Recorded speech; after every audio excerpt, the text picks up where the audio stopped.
Good afternoon. Welcome to our second conversation here for the afternoon. The central theme of this conversation is the current new forms of populism in conjunction with religion and or resistance. We will hear more about this within the nation forum. And I guess at the heart of this conversation lies the question whether, with the current rise of populist movements, we are witnessing an entirely new phenomenon or merely an amplification of old modes of exclusion and inclusion.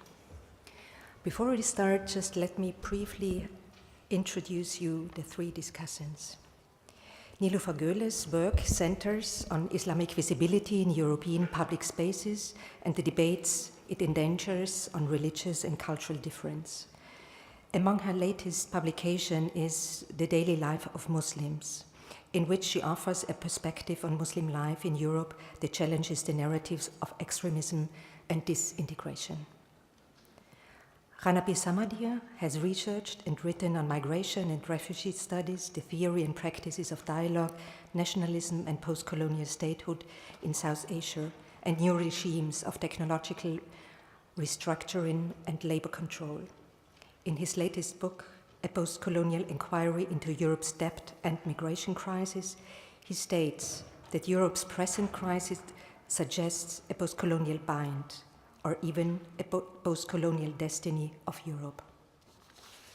And Petar Bojanić's expertise is located in the area of political philosophy, social ontology, and Jewish political thought. In his recent publication, Violence and Messianism, he looks at how some of the protagonists of the so-called Renaissance of Jewish philosophy between the two world wars grappled with problems of violence, revolution, and war. Petar Bojanić, he will open the conversation with an introduction that situates the conjunction of populism, religion, and the nation forum. And they decided to organize their conversation in the following way. They keep it for 45 minutes in between the three, and then the floor is open for you to pose your questions. Thank you very much for accepting our invitation to converse with us together this topic.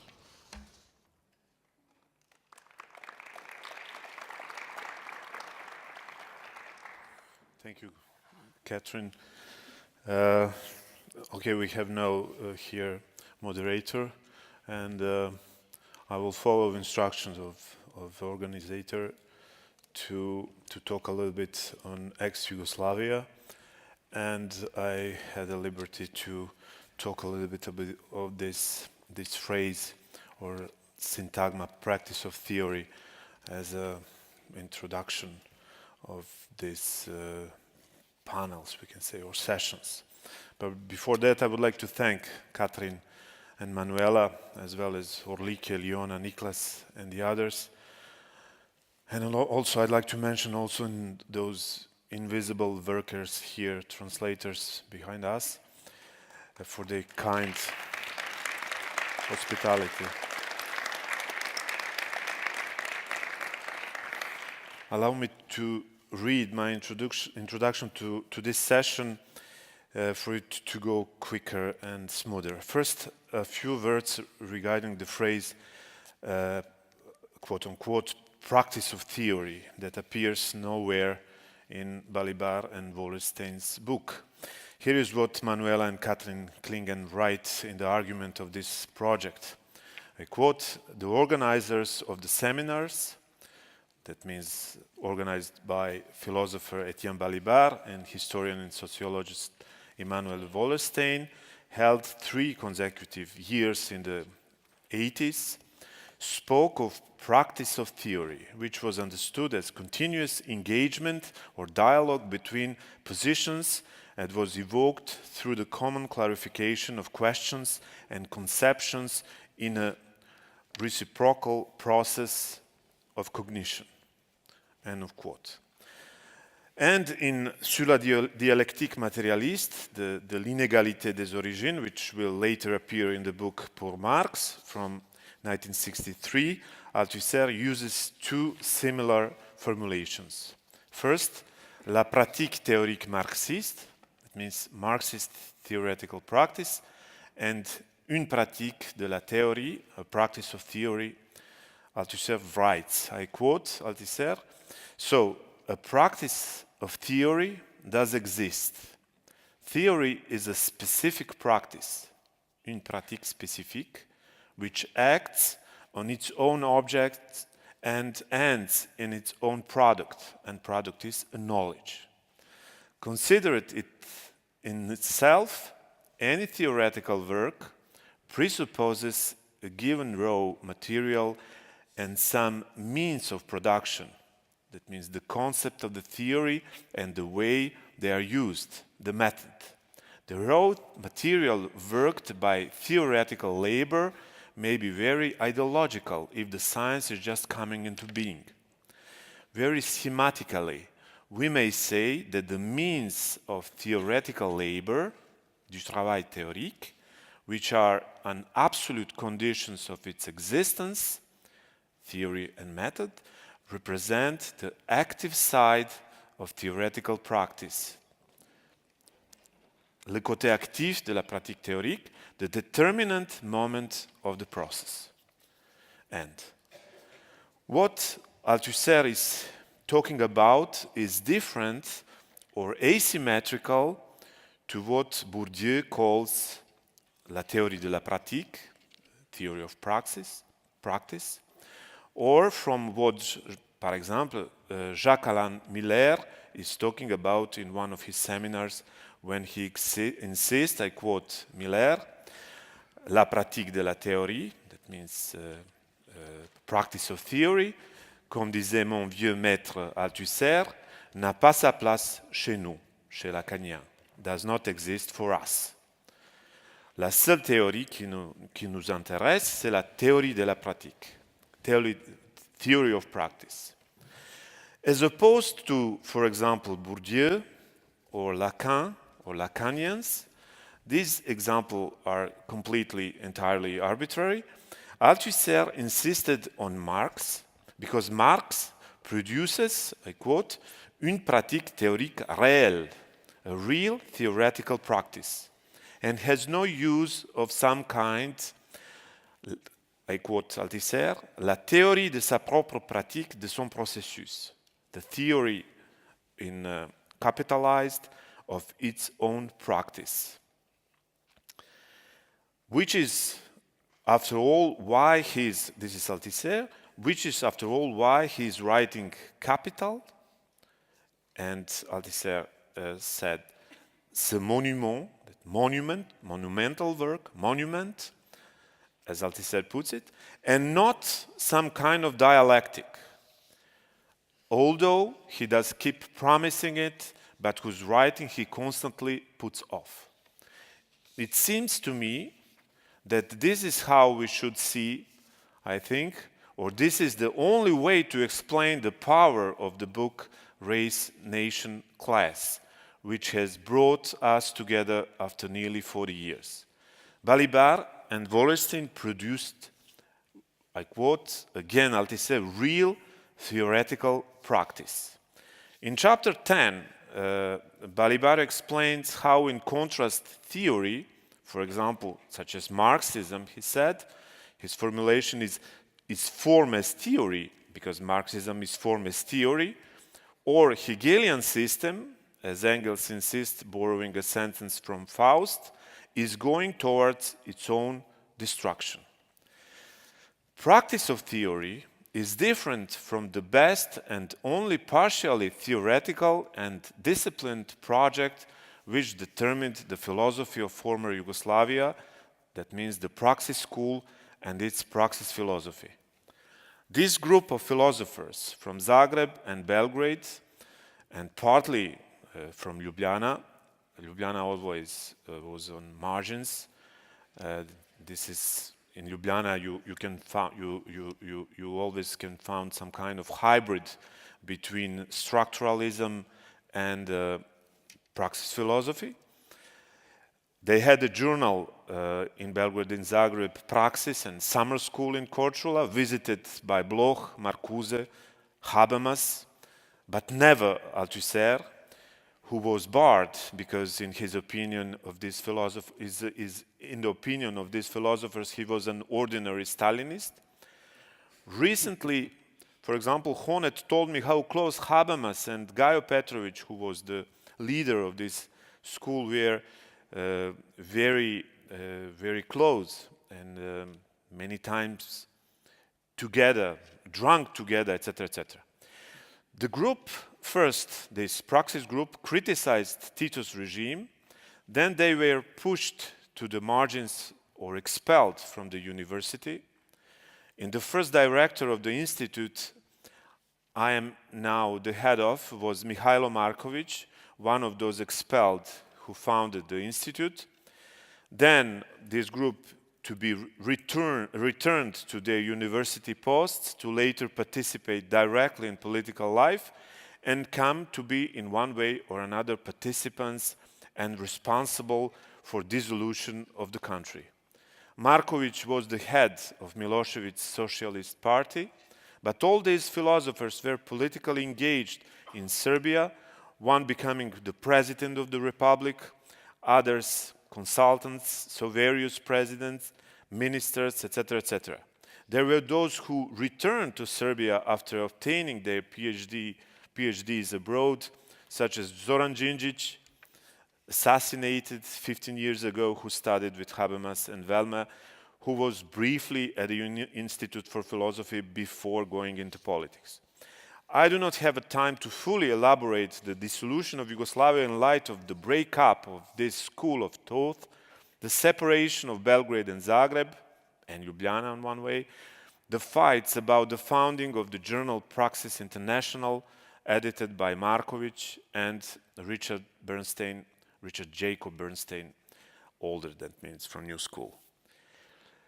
As a guidance for this conversation, Manuela and Katrin raised the question, I quote, how can the intersection of theory and practice be made productive? End of quote.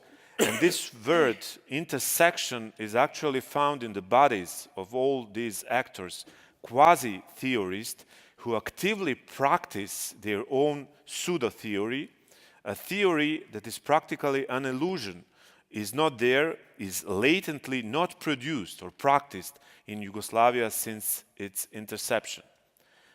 They had great ideas, for example, ideas of self-management or common ownership or associative economy were never systematically constituted and sufficiently elaborated, just like an idea of new free university, not necessarily in the service of building reigning socialist structures.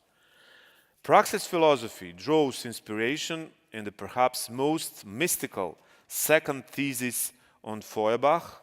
I will remind you, this thesis, the question whether objective, I quote, the question whether objective truth can be attributed to human thinking is not a question of theory, but is a practical question. Man must prove the truth, i.e. the reality and power and this sidedness of this thinking in practice. The dispute over the reality or non-reality of thinking that is isolated from practice is a purely scholastic question. Feuerbach, while practice is, for example, Gajo Petrović is designated as, I quote, Petrović, completely different than Althusser, completely different than Habermas, and different than Bourdieu.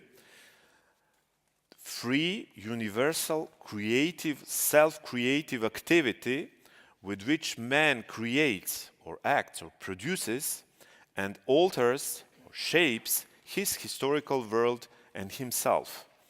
An activity characteristic of man which differentiates him from all other beings. Practice designated in such illusionary fashion, imagined by most of these philosophers as revolutionary, implies only unreserved engagement, hysterical participation in government and opposition politics of Belgrade philosophers, always so close to power, and the slumber of praxis philosophy in the Zagreb during the 90s. I have done two things at this institute I had. I founded immediately the Group for Social Engagement Studies in order to halt this rush of tarnishing through action in the broadest sense of this word. And I have founded an award of the Institute that bears the name of only one of the praxis philosophers, the only one engaged against the wars in the region. His name is Miladin Životić. This year, the recipient of this award will be Judith Butler, and in the future, I hope, Axel and Etienne. Had Balibar and Wallerstein's seminar at the Maison des Sciences de l'Homme in Paris been conducted a little later, in all likelihood, their book would have been somewhat different. And I have already written the opposite. Had the seminars been held in Belgrade or in Zagreb, it is likely that the complicated construction known as Yugoslavia would have preserved some still sought after form within the framework of Europe. Yugoslavia fell apart or was wrought asunder by war in order for property to be reprivatized, to reconstitute private ownership. That's why was war. We have a regression from the dictatorship of the proletariat, the party, the dictatorship of party, and bureaucratic socialism back towards pluralism. Struggle for territory. Kosovo is at the beginning of all problems and remains so. Struggle for sovereignty was the transformation of one egalitarian, classless, and relatively uncorrupt society into current brutal criminal capitalism. The dissolution of Yugoslavia was above all the dissolution of the League of Communists of Yugoslavia, losing power to various nationalist parties at the first pluralist elections in the new countries. Žižek also lost once because he was in election for the president in Ljubljana. Milosevic, it seems to me, was the only one not to lose elections due to an artificial rendering nationalist of his party's members. Religion and nationalism were only instruments or decoration. Here we could apply Balibar's implication of fictive ethnicity. Instrument for the mobilization of the masses, mobilization of the people or peoplehood in a struggle for territorial delimitation among the federal republics. It is followed by the problem of minorities, above all Serbs and Albanians, and small unlawful wars. Today, strong nationalist parties and in no way populist are in power. The 90s populism leads to war because Milosevic and the other party leaders took to the streets to tear down the constitution and laws of the Republic of Yugoslavia. This short introduction was supposed to follow some of Manuela's and Catherine's questions, answer them or negate them, that is, briefly thematize the destiny of a small, very small but very interesting country, at its beginnings truly interesting in its tackling of nationalism, religion, and Stalinism. It is enough to look at the first editions of L'État moderne, for example, and the origin of host of small sovereign countries that now stand in its stead. I would like to thank you all again, above all Etienne, and give the floor to you, my friend.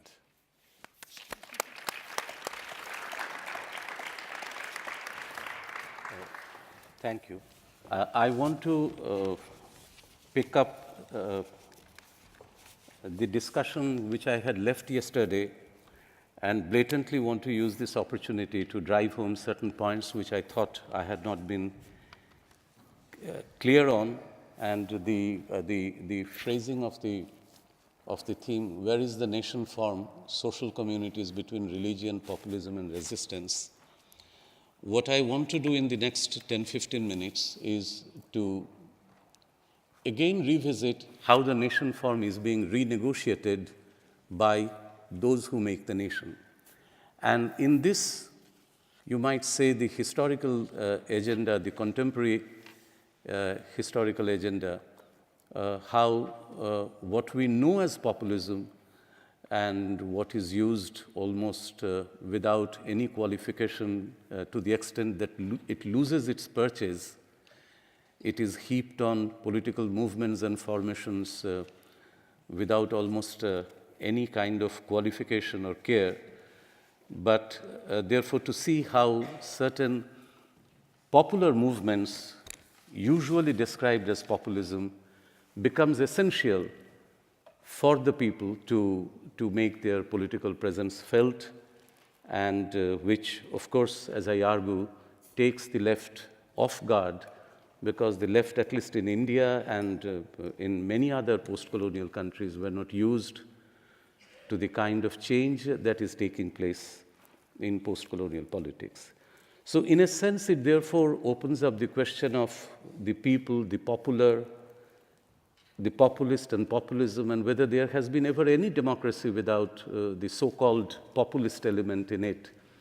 Can we envisage, can we think of any democratic experience that did not have its requisite or required input of what we have come to know as populism? And you will see, therefore, how I, or not only I, but others, those who study post-colonial democracy as closely as possible, diverge, therefore, enormously from Laclau's famous formulations on populist reason. One thing that is very clear as to what is happening in India, and I do not want to make it a kind of a factual report on what is happening, but which are pertinent nonetheless, is the kind of ways in which people are responding to the travails of globalization on the society. I mean, one has to understand that it is not merely a crisis of liberalism, but at least India and many other newly independent or decolonized countries had probably the good fortune of escaping a long liberal past where liberal parliamentary sovereignty would be kind of become part of flesh and blood of the people and polity. That did not happen to India, for good or bad. So therefore, we had a democratic setup which still continues, but which was based on certain, you might call, stable social formations. So the nation as a social community could not merely be imagined, but could be given its institutional forms because of what the Communist parties called the big landlord and the big bourgeois alliance, others called newly independent capitalist country. But by and large, we can say that classes were on the whole stable. And the economy also on the whole had a fairly understandable structure to it. But certainly from the late 80s and early 90s onwards, specifically after the current round of globalization, that you find 3-4 features that have made the country, in terms of its social formation, unstable. One is, of course, the advent or the emergence of the informal labor at a massive, massive scale, unimaginable. The scale into which the informal labor has become the predominant characteristic of the labor scenario. We also have the still unexplained, which I have tried to explain in a different context, the simultaneous presence of what you might call primitive accumulation and the domination of financial capital. So you can have on one hand not only special economic zones, but an area like the New Mumbai, which is becoming the center of housing the data centers from all around the world, including the big data centers of the US. And on the other hand, you have also the opening up of mines through sheer what Marx called, following Adam Smith, primitive accumulation. We also have a breakup of the old peasant economy. So the old peasant mode of production is by and large over. Villages are almost tied up with urban economy, which is not necessarily an industrial economy. And all this is marked or crisscrossed by the phenomenon of migration. To give you only one simple instance which will convey an idea of the scale that I am suggesting, thousands and thousands of people from northeast or Bengal or Bihar, that's the eastern and the northeastern part of the country, are like the roving bands of the tribal peasantry of the late 19th century, travel to Gujarat, Mumbai, and Kerala, where the wages are high, in massive numbers. They stay there. Government is trying in the name of financial inclusion to document their movements, give them, you heard of the Aadhaar card, give them some kind of access to banks, but by and large, through the old modes of money transmission, the families in the villages continue, and the migrant laborers actually are the backbone of the new economies of the thriving India, which is having 7% growth rate on the whole continuously. So, above all, you have also the small towns, which are classified as small towns and census towns by the Census of India, which classifies any town with less than 10,000 population as being census town, and then you have up to 50,000 small towns, where issues of what one labor historian has called from plow to pick, so the plow of the peasant to the pick of the digger and the laborer, construction labor, range of forms of labor forms remain. And I just tell you all these things to give you an idea of who are the carriers of the today's anti-globalization populist movement, populist rhetoric, populist ideas. They are not necessarily right-wing. They support and they demand measures from the government. They support political movements that will give them even a quarter of the demands that they have. And therefore, on the whole, what is happening, and which I wanted to, give an idea yesterday, but I felt later that I was unable to do, so is that this gives then certain political movements based a section of the lumpen proletariat, which we used to call in the old language, but certainly this massive number of range of fragmented, unorganized labor class, the social basis on which the populist movements today stand. They have relation and similarities with many right-wing populist movements, like individual-centric, less a party, more than a rabble-rousing band or a wagon of people who want to get on board. But on the other hand, they are also, they form a movement which tries to redefine what the Indian nation is, redefining the heritage of 19th century tolerance and ecumenism, redefining the whole question of what should be government welfare, and what we usually term as welfare is something that is now retranslated in the language of rights, and probably Amartya Sen would have called entitlement.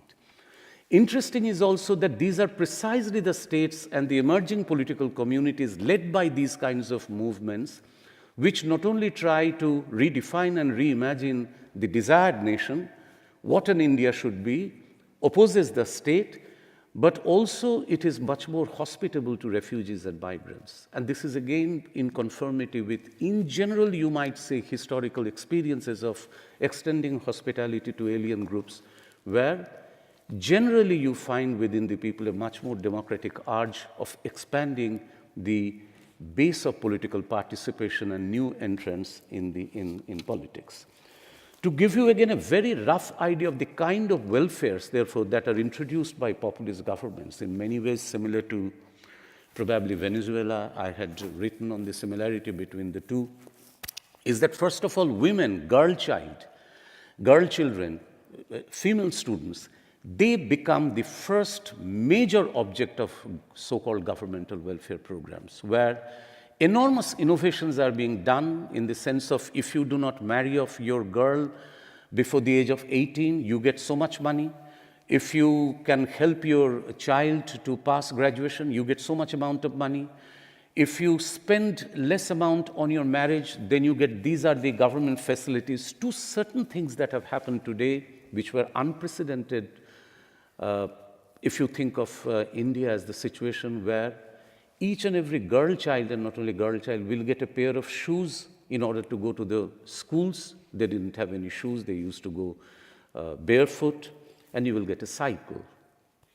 And these are now major programs on which the right-wing newspapers are obviously claiming that these are vote-fetching programs, as if others were not concerned about vote.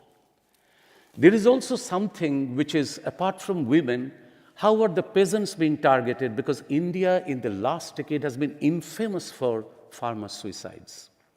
On an average, per year, it is now being calculated that 8,000 to 10,000 farmers commit suicide because of the whole crash of the agrarian market, the drop in the support prices of Indian agriculture, and in the name of the neoliberal pressure on the union government, there is this whole idea that any kind of subsidy should be stopped.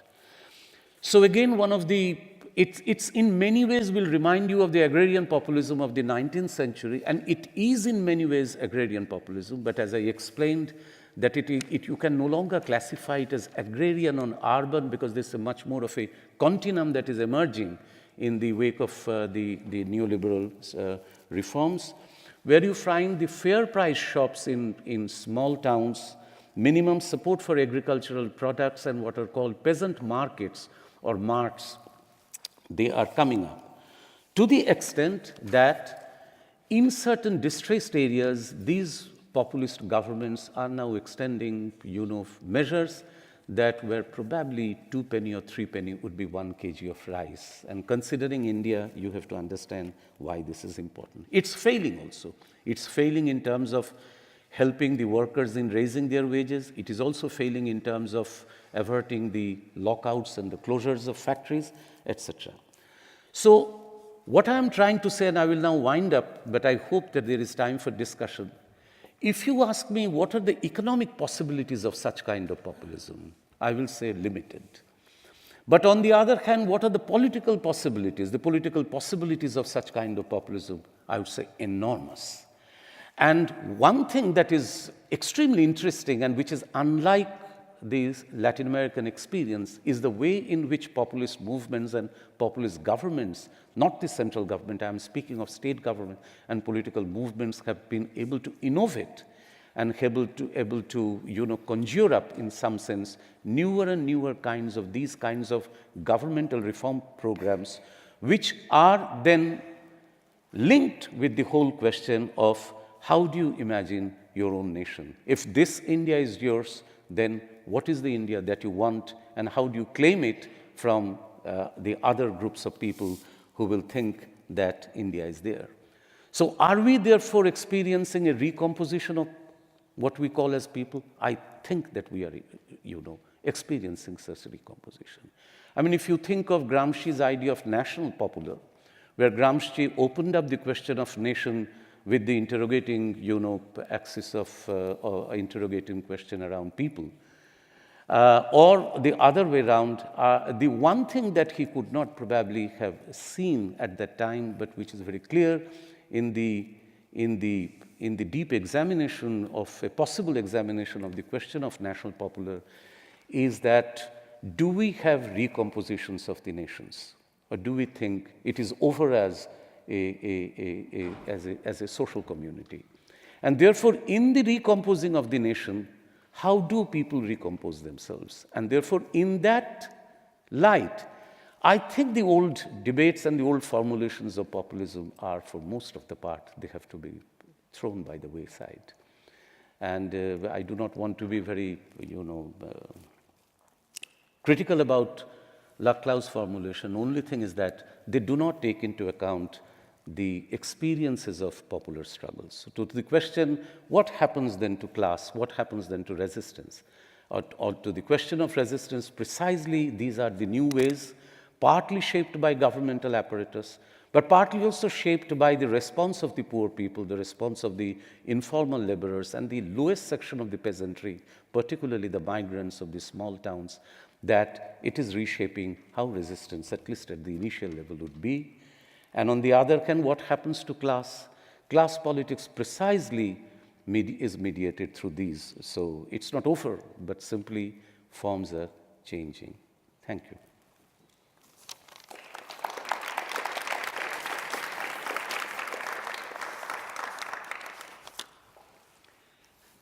Before finding my own voice, I would like to address two questions to my panel friends.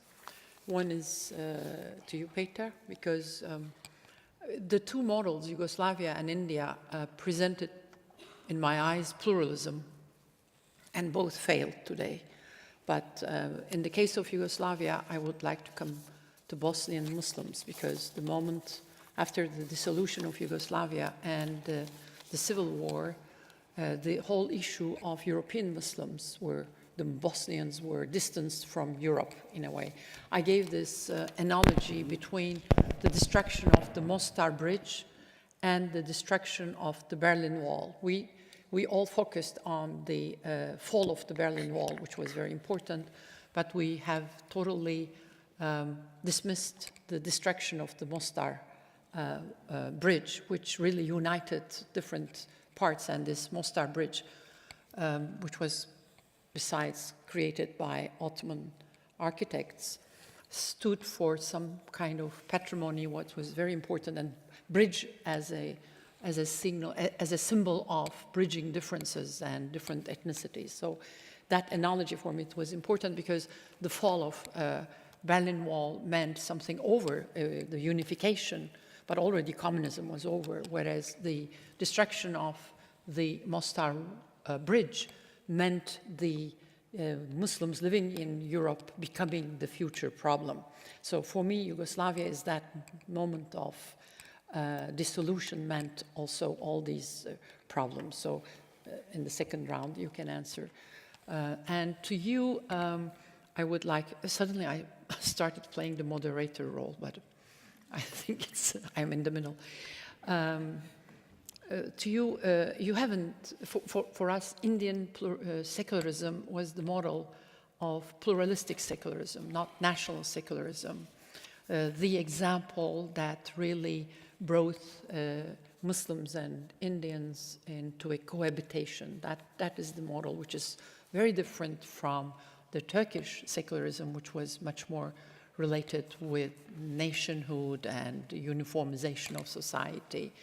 So you haven't mentioned how populism today is also related with the emergence of Hindu nationalism and having a very important impact on this pluralistic notion of secularism in India. So there's also a failure, in my eyes, with this populism, failure of secularism as a pluralistic model.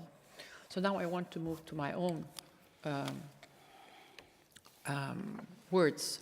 I'll be a bit frustrated because I won't take what the thread from yesterday's talk on European Muslims, but shift, as people asked me, the organizers, to the nation form and especially the rise of these populist movements. And I will speak with the Turkish model today, Turkish experience in mind. So the first issue, because in this morning we were also trying to name these new populist movements, how we name them. This is part of the, I think, practice of theory. How when there's something new, we search for concepts. Of course, we take it from the past.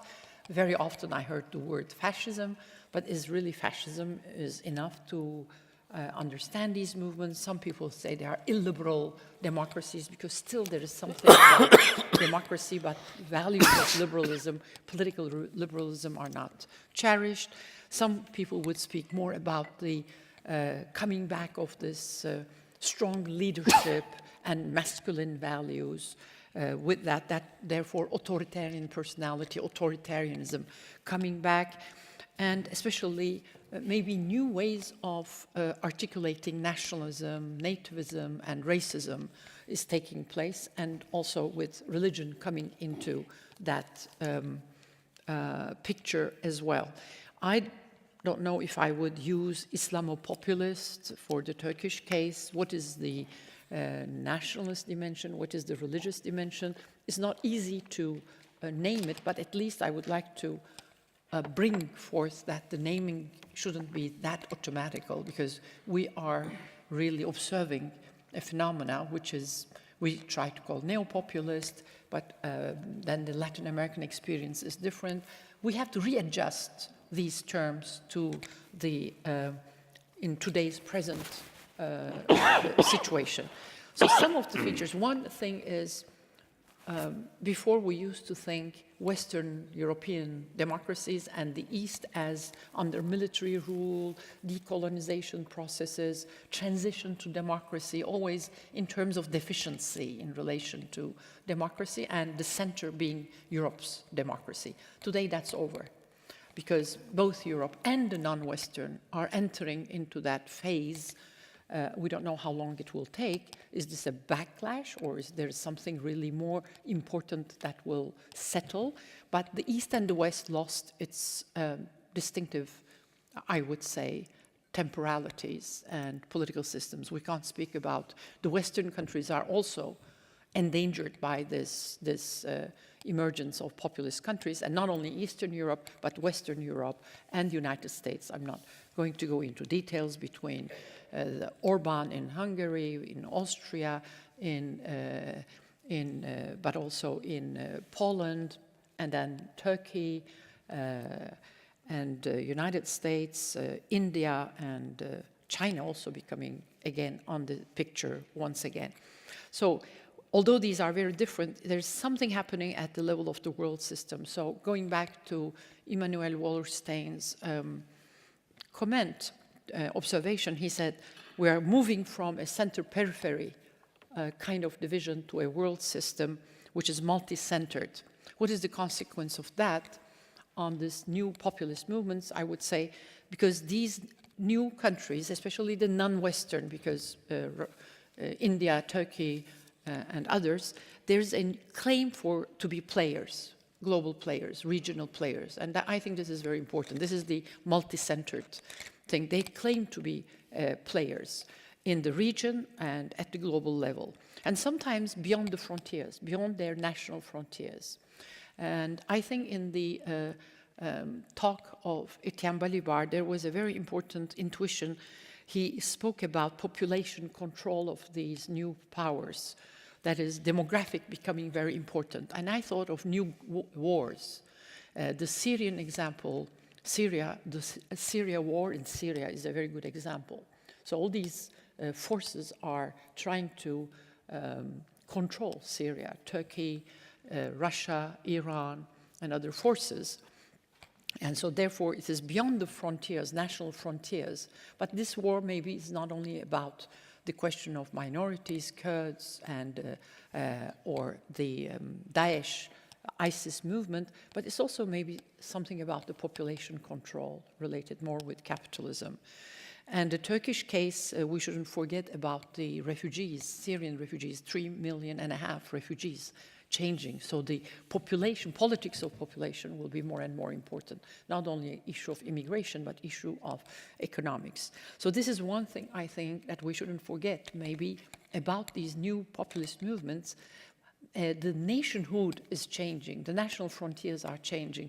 In the mass media, we'll read a lot about these fantasies about the empire, Tsar, and the Sultan, that is the Russian Putin, and about Erdogan. But there is something maybe more foundational in terms of reimagining the frontiers in relation to population controls that can bring something beyond the national nationhood for these powers. That's, I think, one hypothesis that I will dare to make, that there is something changing with these nationalist populist movements. Third is modes of governance, and you mentioned them so well, because we shouldn't think of these populist movements as incapable of governing, but a kind of mode of governance that we should understand maybe in different terms. One thing I will bring is mega projects, and there is this obsession with mega projects That's very, that is something maybe we will not pay attention when we study populist movements in Europe. But when we study populist movements in non-Western contexts, in Asia, in Turkey, in other parts, mega projects plays a very important role. So the question of resistance, I will come back at the end of my little intervention, will be very much related with these mega projects. And these mega projects are maybe also important to understand, very close to what you have said, including new populations. In the case of Erdogan, there was a lot of infrastructure for public transport and housing. And this meant the periphery coming to the center of the cities much more easily. And therefore, again, it's very much related with labor force, but also inclusion of this labor force into the cities. So this infrastructure was both inward-looking, but also outside-looking, now constructing the biggest airport in Turkey and changing the Istanbul Canal and so on. I thought about making a kind of reflection in the past. Remembered the book written by, I think, German professor Karl Schlogel, historian, and Moscow 1937. Moscow 1937 is very interesting because there's a lot of mega projects going on. It is not independent. Stalin period is not independent of these unbelievable mega projects in Moscow, transformation of the whole city and the country as well. So this short trials, all these trials that are fake trials, fake news, whatever you want, politics of elimination, death, necropolitics, let's say, they go hand in hand with these mega projects. So I think we should really be more attentive to these modes of governance. And now, in terms of the leadership politics, you have this. Politics is this going back to strong leadership. We had that in the morning session. It's a kind of end of the cultural atmosphere. Our friends spoke about atmosphere or cultural climate coming from '68, that we all celebrated rights of minorities, pluralism, sexual minorities, ethnic minorities, everything that questioned the hegemony of the nationalist narrative. It's almost like a reaction to that. Now we are no more on the minority making, but majority making. And I would really speak about this majority making. It's not only about the election, the numbers of majority, but the construction of a majority. What is majority? So all these movements of populism are trying to bring the idea of majority, both in terms of numbers. That's why they try to justify themselves by elections. That's the democratic thing, and very secular, because they are not justifying themselves by the transcendental powers, but by popular sovereignty. So now the idea of people, I think, is at the heart. You mentioned it. The idea of people is at the heart of this contestation, because it is the extraction of people from the people. Because who is the people? Like the real Americans, who is the people? So the extraction of the people, so this majority in the making is the most oppressive element, because you have to find enemies to exclude in order to affirm the presence, the majority rights. And I think here comes the articulation of the narrative on what is nationalism, religion, and therefore, and in that sense, maybe ethno-racist definition of peoplehood is very important. If we think of nationalism more in universal terms, or nationalism more ethnicist, racist terms, and the two, they go together. When you read the chapter on nationalism and racism in Balibar, I think it's a very good pathway to understand it. And in the case of Turkey, we hear the definition of this new citizenship between praying and a flag. All right? So you have to have this ideal citizenship, how you define a citizen in conformity with these norms. So this is the majority making, means you have to come up with some norms also in the public life. And it's based upon the exclusion of the others. Who are the others? Who are the others? Is it the minorities or those? And I think it is very important to understand the social relationship between the public, the majority making, and those who are targeted as not making part of the body of this nationhood and people. And they are basically not only ethnic others, like Kurds or other religious minorities, they can be Muslims who are different, have different interpretations than the ones who will be imposed by the state. So there is this tendency in all populist movements to bring homogeneity, to uniformize by bringing nationalism into that, and nationalize Islam as well. So that's why it started. There's a big fight between AKP government and other Islamist movement, which is Gülenist. So what is the interpretation of religion? Religion normally was in the hands of the society. So now when it is taken by the state, it changes totally its articulation to power and definition. Secondly, they are targeting cultural elites, journalists, and public intellectuals. Same in India. So I think this is a very important part. I will say it relates us with cosmopolitics. That is, all those who have relations with other countries because of their work, who are in networking. It doesn't mean they're elites, but they can be artists, they can be academicians, journalists, not only nativists. And this is a very, I would say, important element of frontiers, how you put frontiers, and therefore have a suspicion of all the others, like Jews in the past, belonging to several cultural and national belongings. By the way, just to shift our gaze, in Europe, the double citizenship is becoming also a problem. You remember, it became again an issue of taking back double citizenship. So I think in the future this will be more and more a problem. If you can belong to several nations, if you can have several passports or not. I will finish in relation to what is the horizon in that kind of the leadership who also destroys all the representative institutions of politics, because the leader should be the embodiment of the people and no need for any intermediate associations. I think this is a very important feature of populist movements, because although they do speak about elections, there is no check and balances, no more intermediate associative life and representation which is valued. I will come for what is the alternative to that, what kind of resistance we can think about it.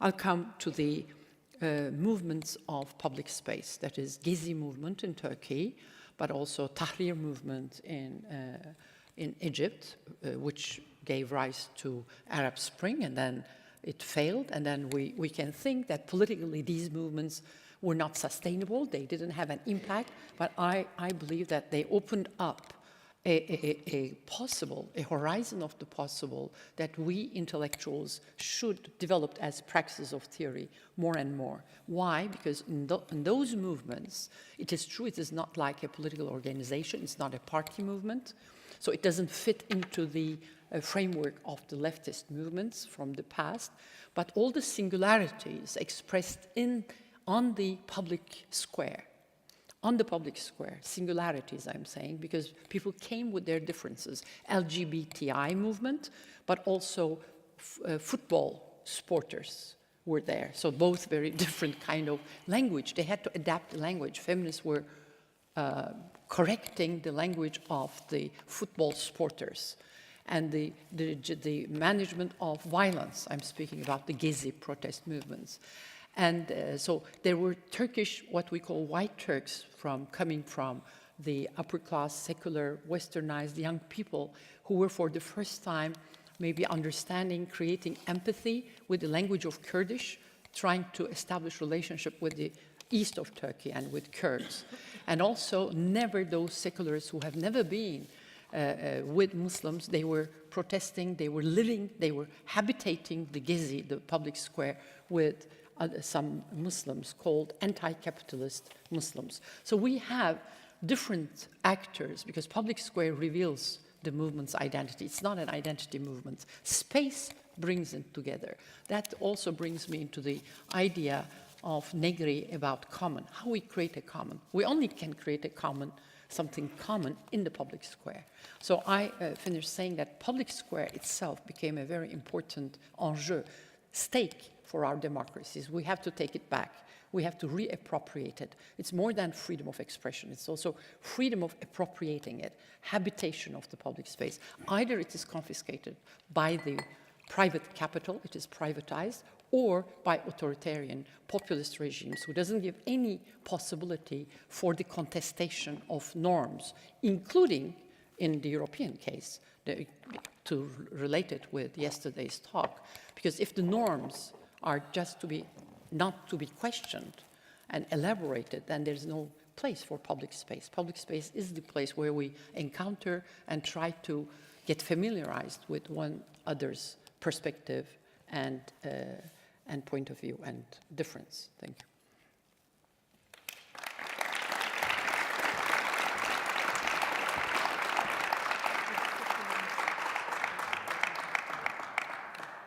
Okay, Nilüfer, we have not, I think, sorry, we have not the time for seconds. Okay. But for you, yes. Please.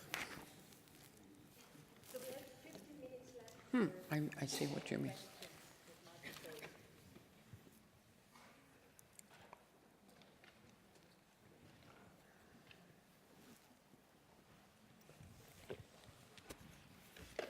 Question. Hello. Yeah, it's a question for all three of you, but it's really inspired by the last talk. So, what is the role of the intellectual in this kind of radical publicness? Given also that you speak in Haus der Kultur und der Welt, is it like, do you embrace such kind of protest action? Do you teach outside? Do you do public sociology, public anthropology? Like, how do you see your role in this? Like, do you project something into the future that is different in your own practice, how you produce knowledge? What we do, we Yeah, I think culminate. yeah, that would be saving time. We group.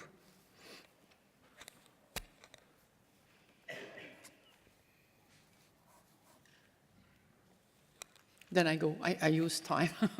Thank you. Well, this is quite a difficult question. First, when Gezi happened, I had the feeling, I have written a series of articles on internet, anatomy of the Gezi movement, and then media came to me to comment on the Gezi, and I said, no way, I shouldn't.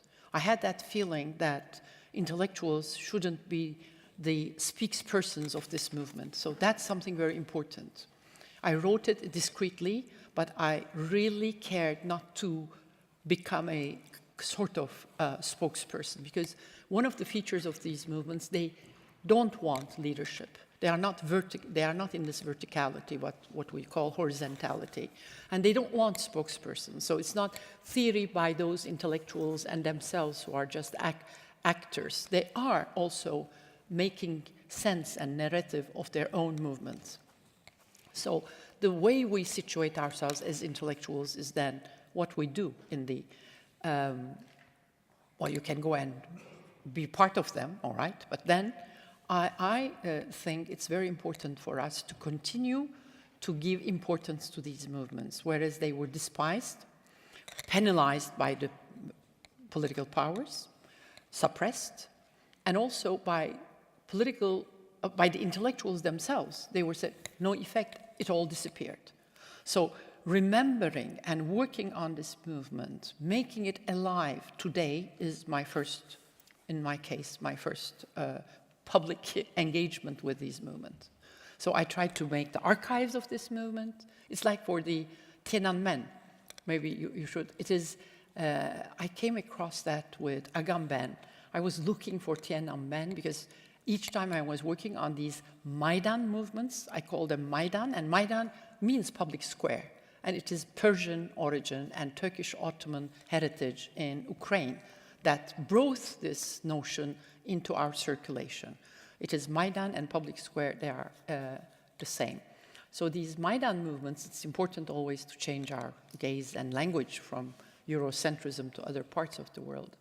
I said we have to pay a tribute to Tiananmen, because maybe we have to understand Tiananmen as a public square movement as well, and not just criticism of the political power. Because when you come together, it's not like manifestation. It is like coming together, you look to each other, you have to perform, you have to exchange, you habit that place.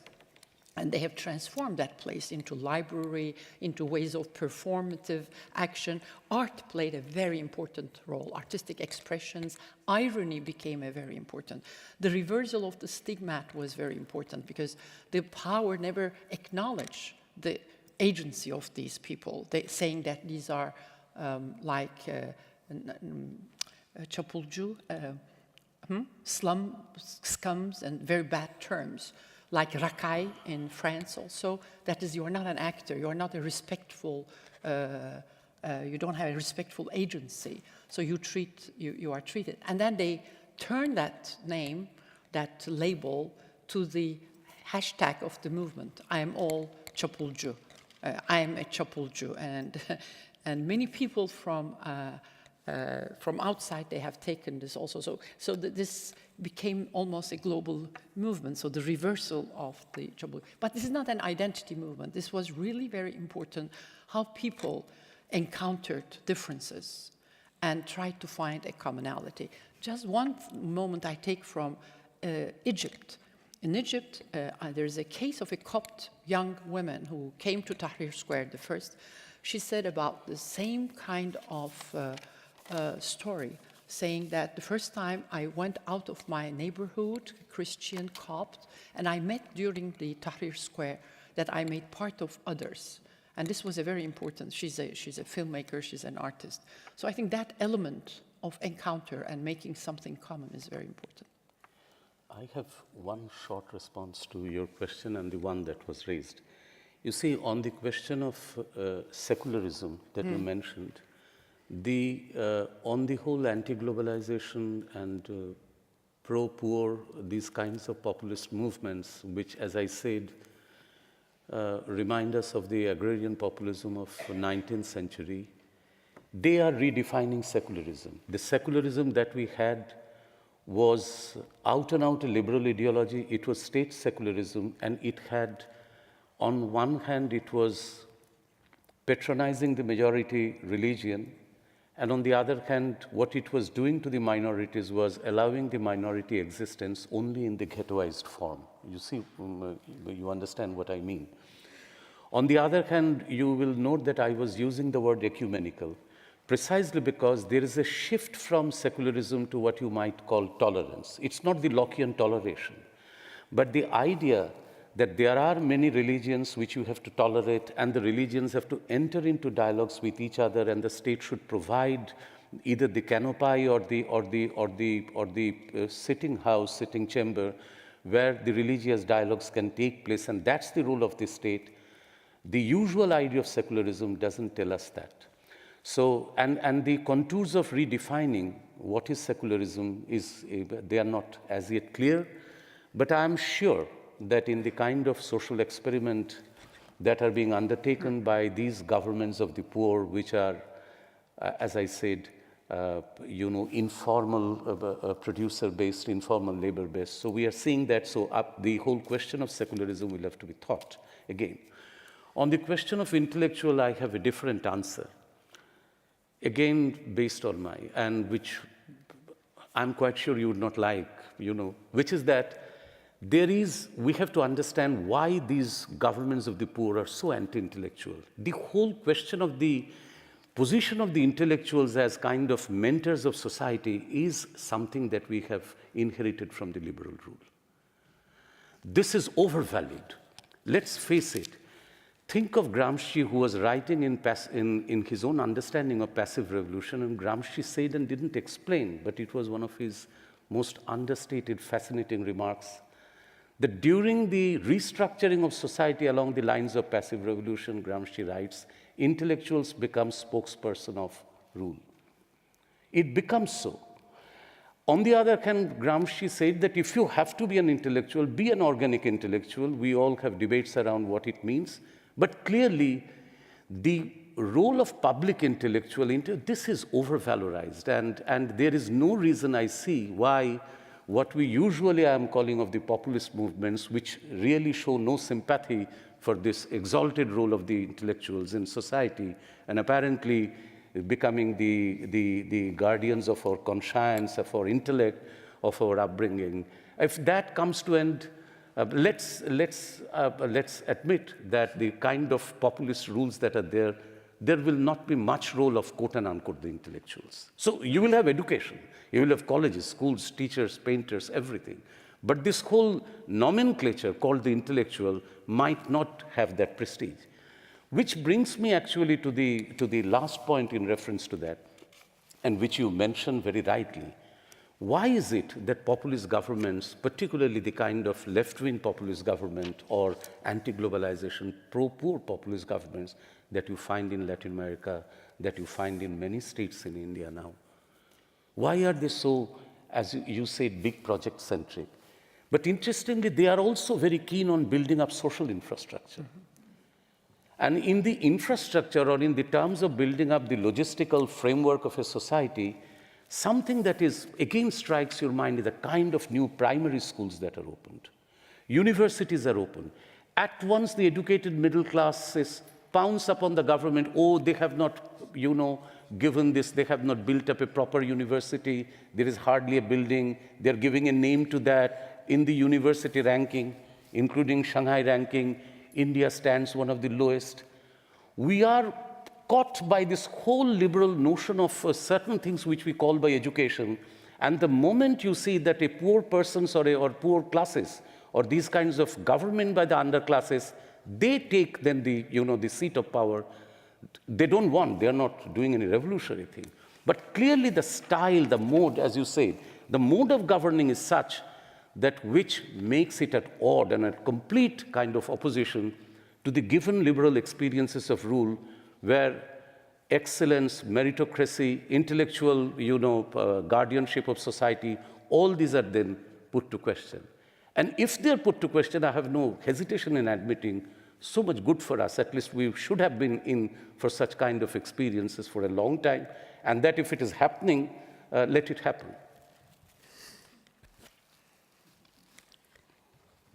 Okay, I can say just that I mentioned in the text, I think that it's most important to reconstruct the collective engagement, group engagement, to learn again what does it mean to work together, what is cooperation, coordination, and if you want to replace this scene, because to understand that this scene is constructed with, for example, this book, then this work, and to replace this in our institutions, in our group, and try to do something together. Because in history, intellectual history, in the last, 70 years, you have individual engagement in Sartre, in Foucault also.